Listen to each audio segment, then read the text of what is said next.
Hey everybody, Epsilon9 here, and I'm recording this part of the episode in post after I'm playing through because I knew that to get all the items safely, I'd need my undivided attention to find them. But at the same time, I kind of want to talk about who was that blonde cowgirl? Well, her canon name is Charlene, but like most other soldiers you can recruit in the game, you can change her name, just like you can with the mechanics. Now, why did I not talk to her? Well, I'm going to talk to her later when I go and recruit her. But, why didn't I try and recruit her now? Why did I go for Rashid? Well, because Rashid and Charlene are two very different characters, not just in terms of personality and character design, but also in gameplay. Because Rashid is a swordsman. He's a melee damage dealer.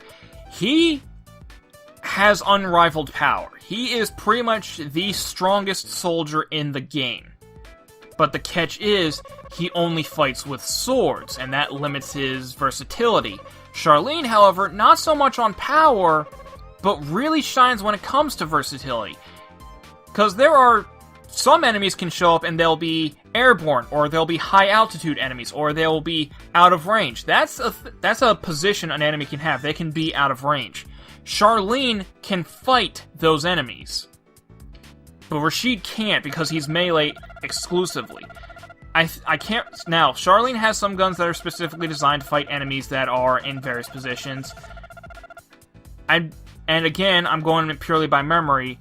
I think Rashid has a skill that can fight enemies underwater, but I think Charlene gets a gun that can do that too.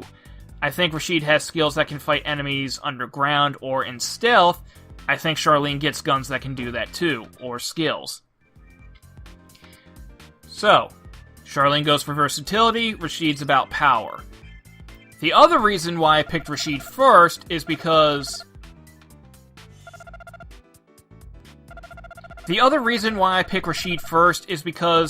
remember when I told you about skills? Like I showed you the remote laser that the hunter can use? I don't usually use skills that often because in other games you have that MP bar which gets refilled every time you sleep in an inn or get healed, what have you. But in this game, skills cost money. And that money can be used for other things. There's not a whole lot of times that skills are worth the money that they cost.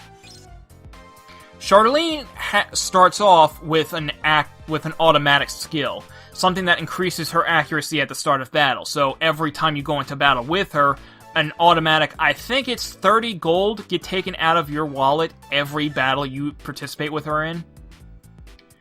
You can actually go to a skill master and get her to forget that skill, and then like pick it up again later, so that way you don't waste 30 gold on fighting enemies that she's probably not even that you probably beat before she even gets a turn, therefore making that 30 gold wasted for nothing.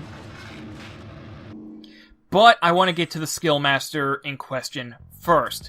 I think at any skill master in the game, because you find one or two skill there's a couple times where you find a skill master, but each skill master only knows like a couple skills. In the game, there is a Grand Skill Master, which I can get to pretty early in the game. The Grand Skill Master has access to every single skill in the game, including some that none of the others know.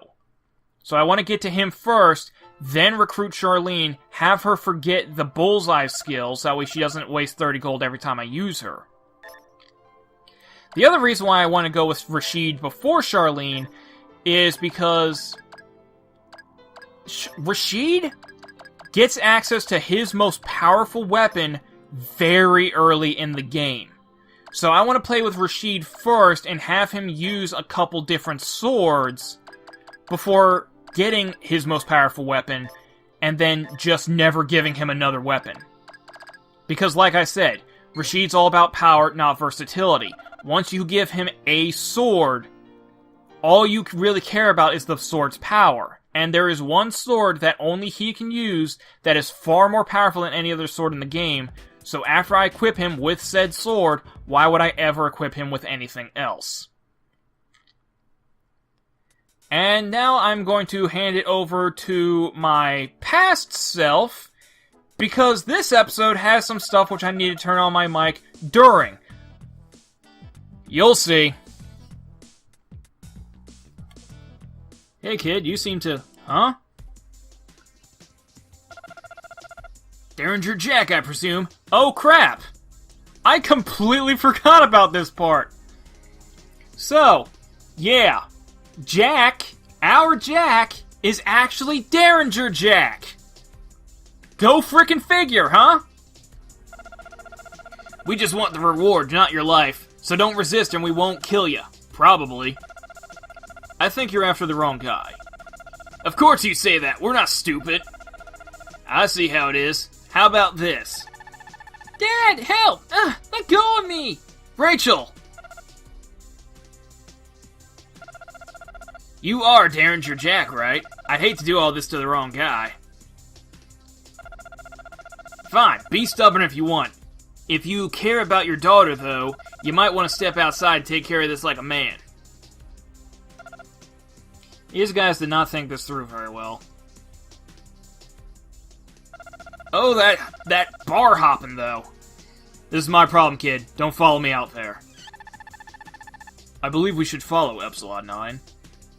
The thing is, Rashid is not the one guaranteed to say that. Any one of your companions, any mechanic or soldier you have, might say a comment about this. It is completely random as to who will say anything, though.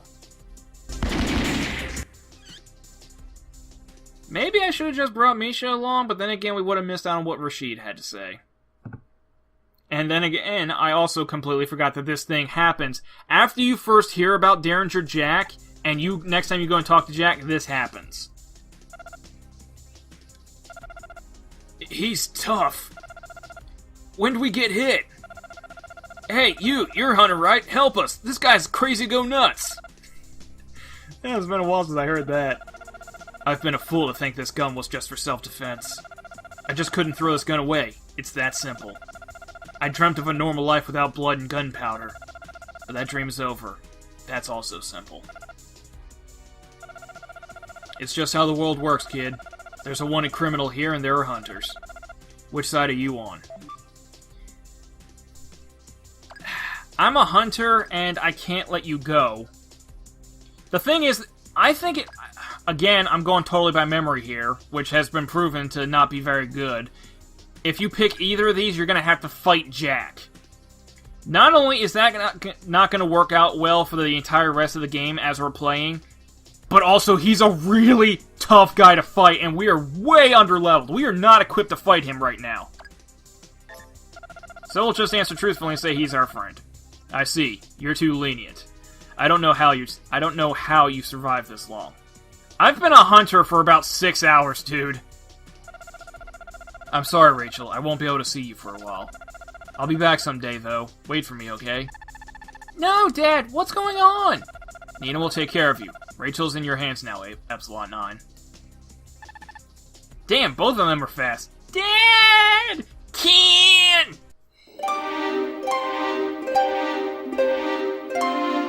Oh, see this depressing music? Do you see it? Do you see the music? I think she's got something to say. What happened to Jack? I see. I just can't believe Jack could be a criminal. It must be some mistake. Who would put a bounty on his head in the first place? I hate not being able to reach your father at times like this. Epsilon 9, I know this is asking a lot, but I want you to help Jack. If anyone can find a way to... I know you can. Please? Yeah, I'll help him, but it's not going to be for a while. I kind of screwed up.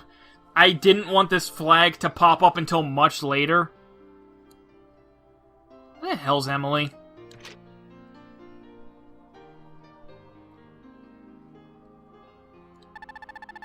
Welcome home, teehee. I was taking a little break, but I should get back to work. Yeah, that's just a little bit of random flavor for the game. It's like, yeah, she does take a break sometimes. She's a hard-working kid.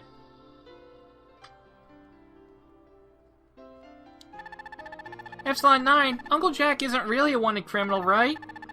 Who would play a trick like that on Uncle Jack and Rachel? You have to do something, Epsilon 9. There has to be a way to help Uncle Jack.